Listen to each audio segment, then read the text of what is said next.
Hey guys, what's going on? Good evening from Dhaka, Bangladesh. It's gonna be a quick take on my top 10 purchases from the month of May. I started doing it since last month. I believe it kind of shows my preference towards the purchases. So every month I'm not trying to collect the bottles like crazy or anything, but just I'm trying to buy stuff that suits my needs, and I do a little bit of decanting. So I just try to bring everything from something from every type of fragrances or every budget kind of option. So I do pick up a lot of these fragrances, and let's say I would sorry for the interruption. What I'm trying to do is I'm not gonna talk about them in details. I just like to let you know, according to my preference, there are gonna be like 10 fragrances. Actually, I did a lot of kind of like a cheating. I put two sort of like ties, so you're gonna see actually 12 instead of 10. And I bought these fragrances as well, which didn't make the top 10 because these are from my older collection. I actually had them before. I just bought multiple bottles of it or new bottles of it. First one I'm going to show you are La Nuit de l'Homme. This is both 2014 version. This actually is like the oldest in the batch. So is this. These two kind of like the same age, like 2014 earlier batches. They last way longer than La Nuit de l'Homme, but I did have La Nuit de l'Homme before. So these are not gonna be shown because it's gonna be boring then. And then my beautiful Declaration d'un Soir.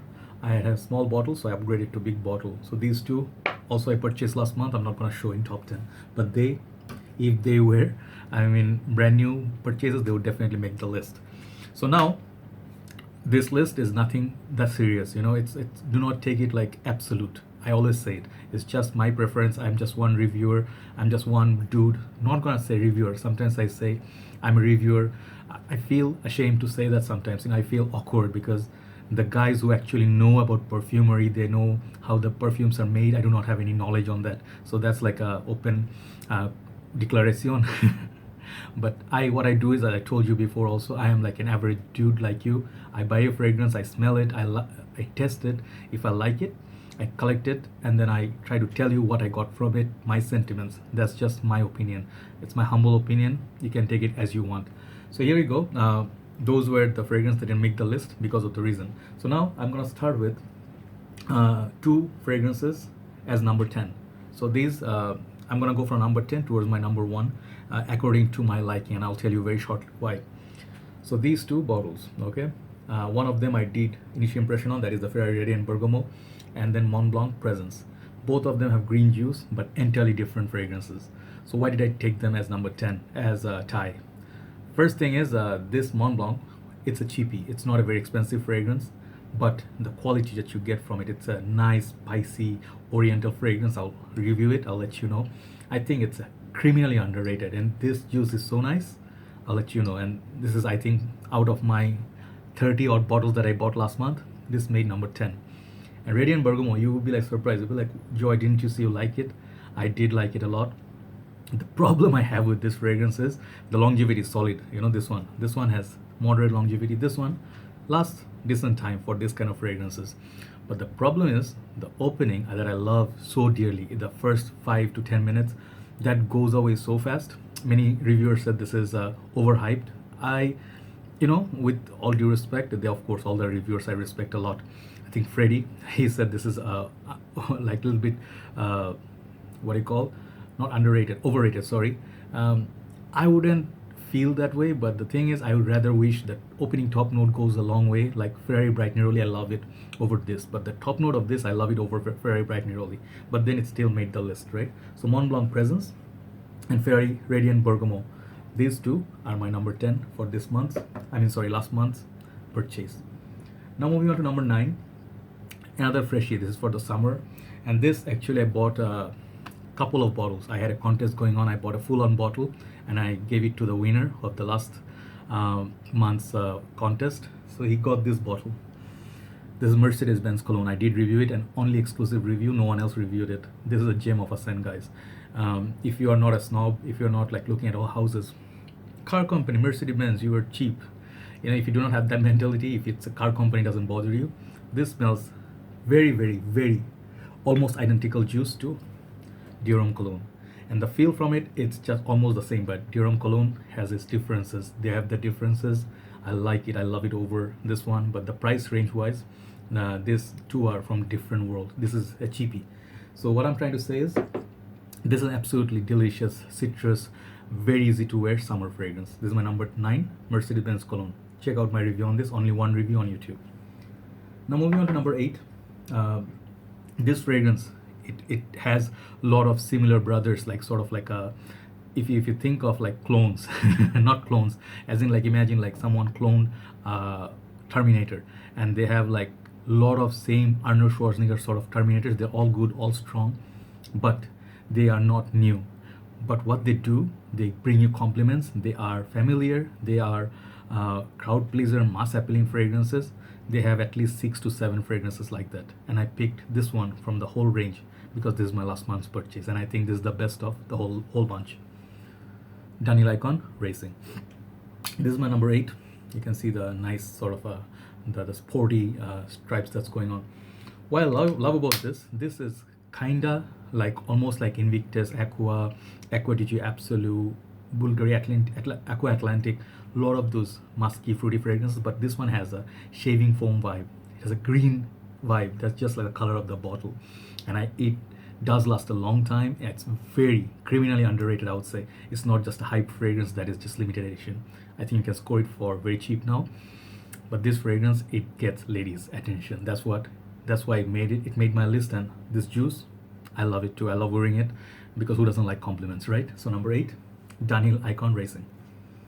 All right, number 7. Moving on, number 7. I'm gonna show you. I'm going strictly by the smell, by the way, not performance. Some of these are not the best performer, but maybe some of them will make the top 3, top 2. So this one, next one is 10, 9, 8, 7. This is Wild Fruits by Mancera. This juice is summer essential. If you hear someone say this is Creed Silver Mountain Water clone, this fragrance clone, do not listen to them, because this one has elements of Silver Mountain Water on the dry down, but 60 to 70% or 60 to 65% of this juice will remind you of Millesime Imperial, the fruity notes of that. This has huge fruity notes, citruses blast up top. It's amazing to wear. It's so nice to wear in the summer and spring. God, this I love this fragrance. Oh yeah, this it's I get watermelon, I get blackberries. This is such a delicious fragrance, guys. Okay, so this, it's in the list a little bit at the back because I have the next ones a little bit more favorite, but definitely this is a winner. Out of 30, this made the list. Wild Fruits by Mancera. Check out my review on this. All right, so I think 3, 6. Okay, number 6. 10, 9, 8, 7. I should get a little bit more organized. Next fragrance, I think it's a masterpiece of a fragrance. It does last a long time, doesn't project out of your skin like crazy, but the juice color, the bottle, the concept, the way it smells, it's a discontinued gem. This is Fan de Fendi Assoluto. So absolute version of the Fan de Fendi. Check out that bottle, guys. Okay, look at the juice color. There's nothing sexier than this juice color. Let me tell you, in my world, this juice color rocks. So this one has a built-in sprayer. What I get from this is a little bit, people do not get the leather and the tobacco. I get those. It reminds me a little bit of Burberry's The London, plus more spicy, a little bit more robust and manly, a little bit mature. I think great fragrance for winter. So this one, if you can get a bottle within $50 budget, try to get it, because it's discontinued. The price is gonna skyrocket very soon. So number 6 is Fan de Fendi Assoluto. Sorry, yeah, okay. 1, 2, 3, 4, 5. Yes, that was 6. Getting old. Right, number 5. Here's the top 5. I think this next fragrance is another masterpiece, but it doesn't jump out of your skin. It lasts a long time. It does follow the legend of the original, but the smell, if you're just looking for those best of the world of Terre d'Hermès line, this is Terre d'Hermès Parfum, pure perfume. And this is a 75 ml little bottle, only size they come in.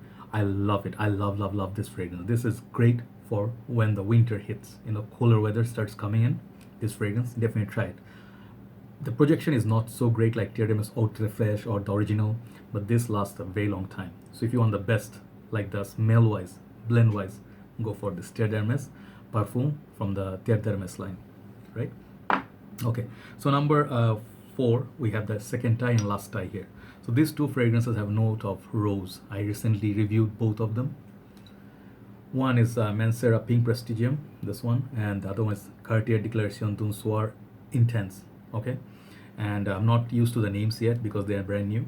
So both of them have rose note, and I know many people are scared of rose note. They hate that rose oud combo. This one has a very mild, like 2% oud in this, which is very polished and modernized, westernized. This is built for women actually, and according to Fragrantica or Mancera, I think it's pretty solid summer scent. It has a feel of Mancera Sicily, little bit of Cidre Boisé. All the fruits are here, citruses are here, ylang ylang. There is a little bit rose, jasmine. If you haven't tried this fragrance, you're missing out. Rose is there, 40% in the whole fragrance, but it's a beautiful, mouth-watering, citrusy, floral fragrance, which is wearable for both genders. This, however, strictly men's fragrance. This is Declaration d'un Soir amplified for the nighttime. Sexy as hell. This is perfection, improvement. All right. If you're just going for a little bit more darker, more spicier, it has a pink pepper, black pepper up top. It's just sexy, but it's gonna take a little bit time to grow over me because I love the original Declaration d'un Soir. That has amazing projection. I gave that one 10. This one I gave 9, but nonetheless, both of them are very solid, floral, rose-based fragrances, which is very high class. They smell like few $100s. Okay, this is my number 4 tie, Mancera Pink Prestigium, Cartier Declaration d'un Soir Intense. All right, 3 left, top 3.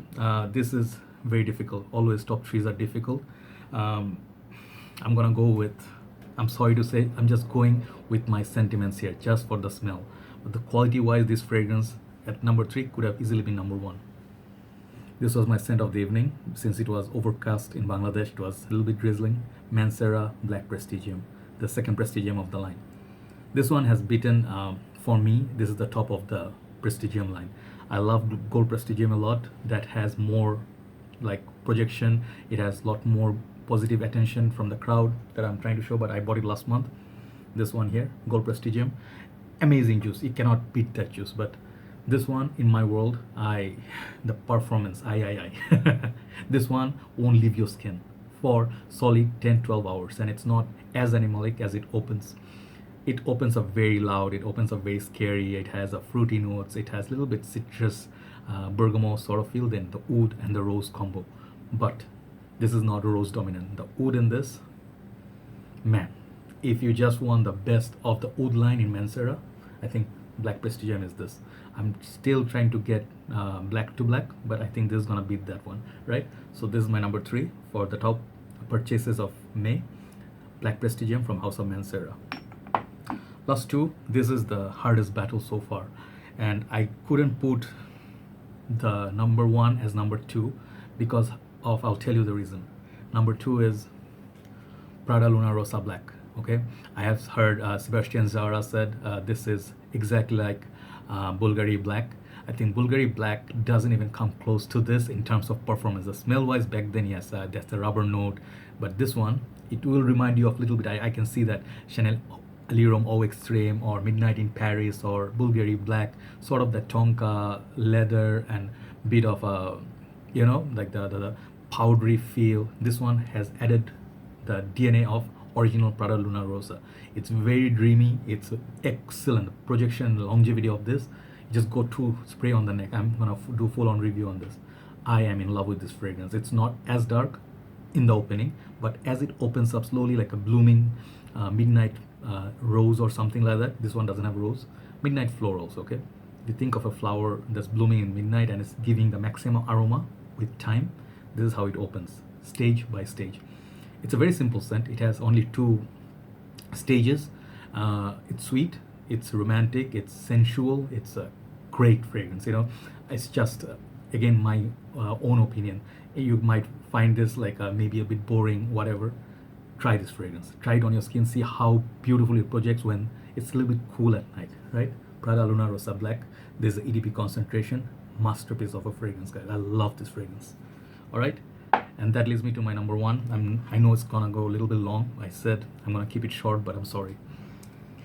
maybe many people didn't watch my reviews, so yeah, I did sort of small review. So number one, it's very special.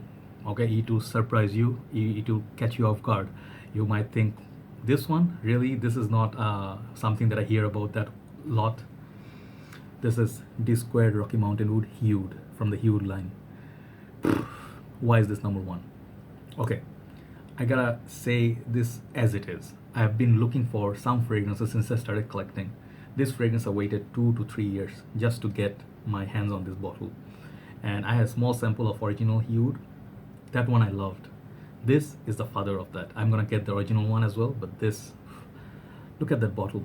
If you haven't seen this, this is the best outdoor scene, natural, woody, green, little bit oak moss, a little bit fresh air, a little bit wetness in the forest after the rain. You cannot find a fragrance that is not try to compete with other fragrances in the market. This one is timeless classic. If you haven't got your nose to this is very manly. This is gonna be representing the Canadian outdoors and the mountains and stuff. This is a beast as well. It's lasts a very long time. It just smells out of this world. It's so heavenly, it's so natural. More I say, I cannot say compliment this enough, right? But that just excuse me, that is just my sentiment.